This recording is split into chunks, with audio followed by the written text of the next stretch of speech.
Bless the Beasts and Children by Glendon Swarthout, Chapter 13. They wallowed. For a stricken minute more in blood and mud they tried to stand, gagging, and to assist the helpless Goodnow. Finally, hauling him by a wrist, they were able to crawl to dry sand and get him on his feet and stagger from the killing ground to the small pond. They flopped and rubbed hands underwater, making cups of them and splashing filth from their chins and scrubbing it from knees and elbows. They sat another minute, their hands and faces dripping. Nothing stirred about the ranch house or among the vehicles and tents. The next day's shooters slept well. From far out on the preserve, an eerie requiem went up, and they got goosebumps. It was coyotes, howling soul. Cotton started them along the fenced lane down which the meat was shooed from the pens, but moving slowly, almost reluctantly. It was well after 3 in the a.m. The bedwetters had never had a real plan, only a simple objective, no matter who, no matter what, to free from the pens the 30 animals doomed to die in the morning. The fact was, none of them knew what the pens were. They had assumed some kind of enclosure, like a corral with a gate which had only to be opened. It could not be this gate, they realized, approaching the end of the lane. They would merely let the herd onto the killing ground, where it could be mowed down. There must be another gate on the far side of the pens, through which they had been rounded up before the hunt. Opening that one would free them to scatter again over the range, reprieved from execution for 2 years. But finding that gate and getting the prisoners through it, they now recognized might be about as easy as playing ice hockey in hell.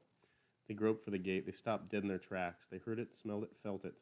They were in the presence of great beasts. It was very dark. They could see nothing between the bars, but they heard snortings and stompings, and in their nostrils was an odor rank and fierce and primal. And suddenly, with a rumble and roar, something the size of a dinosaur came at them, and a hot breath slapped their faces, and they tumbled backward, barking shins and dropping the head and horns, and tripping over the 22. One of the bulls had rushed them. Cotton saw a soft blue streak and said to get out of there fast, and helping each other, slinging up the trophy and rifle and burnt bloody pillow, they creaked up and over the wire fence and out of the lane, then up and over a second, and jumped down and stood around shaking until he said to come on. They were safe now. They investigated the pens. The sides were 8 feet high, the crossbars rough cut 4x8s as big as railroad ties, which were bolted to posts a foot or more in diameter. Nothing less, evidently, would confine what was inside. There was no gate here. They turned a corner. This was the long side of the rectangle, and it fronted the open range. They passed a Ford pickup with lettering and an insignia on its door and a stack of baled hay. Cotton said they could talk now if they kept it down. They were far enough away from the ranch and the mighty hunters, but they couldn't goof around all night. They had to find the layout of the pens, so he was going up right by this gate. He climbed 3 bars high and got a cloud break and motioned to the others up beside him. At first, on their toes, they peered out over what seemed a maze of pens, but as their eyes adjusted, they could see that the entire rectangle was divided by inner walls into at least 4 smaller rectangles, that the herd had to be in the far right corner section, facing the gate and lane. Along the tops of the inner walls, constructed by the same heavy crossbars and posts, ran plank catwalks 8 feet high. They dropped. Damn, Cotton said, I didn't think we'd run into anything like this. One of us should have come down here yesterday and had a look. How'd we know we'd be back? They demanded. Well, we have to see where the gates are and how to do it. Somebody's got to go out on that catwalk. They panicked. Not me. What if you fell off? They'd mash you. I can't stand high places. Cotton sighed. What a hairy outfit, so I suppose I have to. No, Goodnow said, you've done enough. So's Taft. It isn't fair. Shaker had one of his unfunny ideas. Maybe you go in like in a bull ring. He held a make-believe cape. He stamped a matador's foot. Toro. Ha! Toro. That's when they charge. Open the gate. Gas 'em, they snapped. Hey, I know, said Lally One. Draw straws. The surest one walks the plank. I'll get some hay from those bales. He was gone and back with a fistful and sorting lengths before they could think the method through. Cotton holds him, Teff said. You cheat. I do not. I get dizzy even on a chair, Goodnow pleaded. If it was only lighter, Cotton said. Say, where's Lally Two? They chased their tails. The little stinker was always sneaking off, down a road or under a bed. No, Cotton snapped his fingers. One leap, and he stood on the third crossbar. The rest followed, the straws forgotten. There was Lally Two, already too far out to haul back, inching on hands and knees along the catwalk toward the center of the pens. It was so crucial to him that he had even left his pillow behind. Box Canyon Boys Camp rented its horses reasonably from a resort near Phoenix, which stabled them for dude guests in winter and needed a place to summer them out of the heat. For the most part, they were indolent animals, which required a hard leathering to get beyond a trot. Lally Two was terrified of the one assigned to him, an elderly mare named Sheba. He refused to mount her, much less to ride. One night early in the session, Cotton missed him, and scouting found him seated on the corral fence talking to Sheba. Are you a mother horse? Asked Lally Two. Have you had some babies? He hopped down, walked to the mare, and putting an arm over her neck, spoke into her ear. Sheba, want to know where I sleep sometimes at home? In the sauna. There's some people living there under the hot rocks. Ooms, that's their name. And hundreds of them come out and sleep with me. She woofed and nuzzled his pajamas. If you had any babies, he asked her, did you stay with them or go galloping away and leave them? Cotton brought a bridle from the barn and helped the boy mount and led them around the corral. The next day, Lally too rode her. After that, he was aboard the mare most of the time. He could whisper in her ear that old crowbait and make her perform like a show horse. They won the barrel race and the camp rodeo. Cotton was climbing, using a post for leverage and hoisting himself. The rest were climbing too, which he rather expected of them. Set them an example, and they came through every time. Lally too was not all that intrepid, though. He waited for them. The catwalk was made of 2x6s nailed side by side and braced atop the inner wall, which bisected the rectangle. In the dark, the planking seemed about as wide as a snake's hips and as high as the Empire State Building. Along they crawled as though on combat patrol, noses to rumps, Kenilworth and Rocky River and Merrimack and 64th Street and Shaker Heights and Kenilworth. The system of pens began to make sense. They were holding pens, 4 large sections designed to hold the entire herd during roundups, to break it down into manageable bunches, and to cut individuals out for vaccination. Singly, they could be driven into a small diamond-shaped squeeze pen in the center of the 4-sectioned rectangle, and from it into the squeeze chute, a box of steel bars which trapped them and viced them immobile while the veterinarians gave them the needle. Fortunately and necessarily, all the inner barriers, including the gates in each, were topped with catwalks, since no one in his right mind would enter a pen at ground level.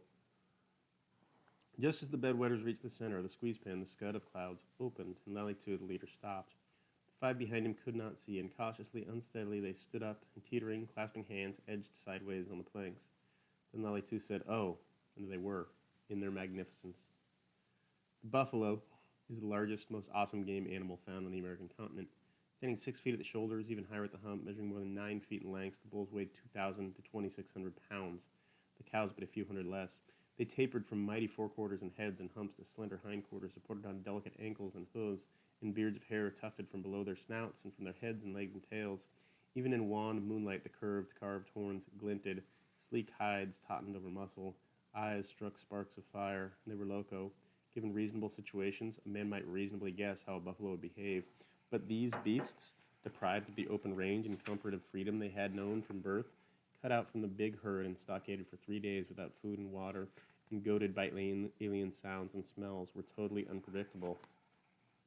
What they did now, for example, by instinct they had never done before. In the old days, one of the most remarkable sights on the prairies each spring was the thousands of circles where the grass had been trodden bare.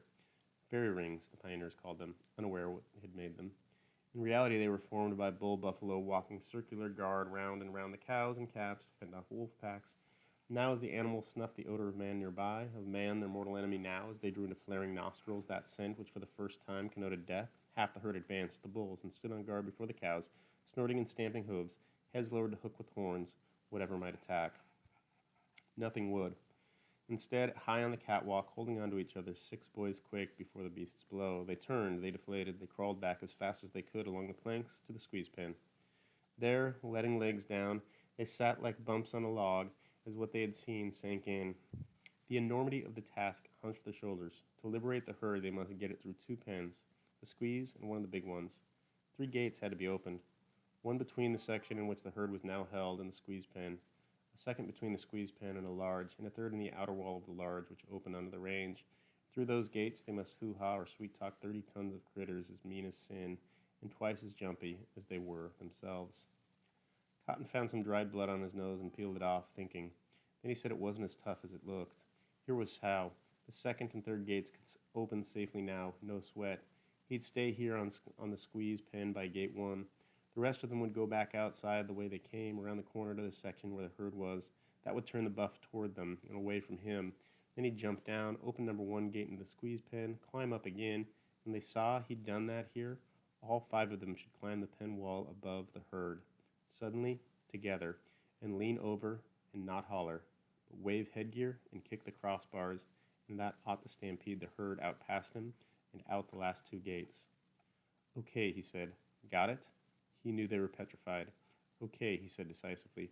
Teft, you open 2 and 3 gates on your way, and for God's sakes, when all of you get over there, when I jump down to open this one, give me time to get up again before you guys go up the wall. And remember, this is what we're here to do. Okay, everybody move on out. Nobody budged. He despaired. And then, Of all unlikelies, Lally won, on the end and more afraid his little brother would steal the show again than he was of the buffalo, took off on hands and knees, and the rest followed. Cotton watched them go. With this bunch, you never knew who or why or what next. They were as bad as buffalo. He watched Teft drop, open number 2 gate on the opposite side of the squeeze pen, climb to the catwalk again, crawl to the outer wall, and open gate 3. Then they disappeared into the night. He tried to time them around the corner and along the wall. They'd be slow, he was sure of that, knocking knees and dragging tails. Then movement in the herd clued him. He stood up, sensing rather than seeing. It seemed to him the animals had wheeled, facing the wall away from him. He heard them snuff and stomp. Clouds had closed down, and he could not tell, but they must be there now, revving themselves up to assault the wall. The herd acted like it. He pulled his helmet chin strap tight. He crouched to jump. He tried to whisper Geronimo, but his mouth was dry. He jumped. The gate was secured with a chain and drop bolt. The instant his boot heels hit dirt, he reached for the chain and jerked the bolt, and grabbing a crossbar, swung the gate wide, and in the same frantic sequence of movement, leaped for the opposite wall and flew upward hand over hand and toe over toe before he got a horn up his rear. Things happened so fast that Cotton nearly fell off the catwalk. On the wall over the herd, he thought he saw the flap of hats. Then he heard milling and that awful rumble, and the hats vanished, and there was a crash and splinter of wood, and he thought, oh God, they've smashed right through the pen wall. Then below him a bull and 2 cows tried to batter through the gate he'd opened. The whole squeeze pen swayed, and he did fall flat, flinging arms around the planks as the damn fool animals rushed through gate 2 into the big pen, and instead of taking the last gate and cutting the scene, wheeled and rammed right back through his gate and back into the original pen with the rest of the herd. If Cotton could have, he'd have cursed loud enough to wake George Armstrong Custer. If he'd had cry time, he'd have flooded the pens with frustration and salt water. Instead, he jumped down, damned the danger now, shut gate 2, and legged it out gate 3, and passed the pickup, and baled hay and panting around the corner, and along the outer wall, thinking, oh no, oh God, the buffalo went through that wall like a knife through butter, with guys on top of it, and I did it. I got them slaughtered, because they're dead. Every one of them dead.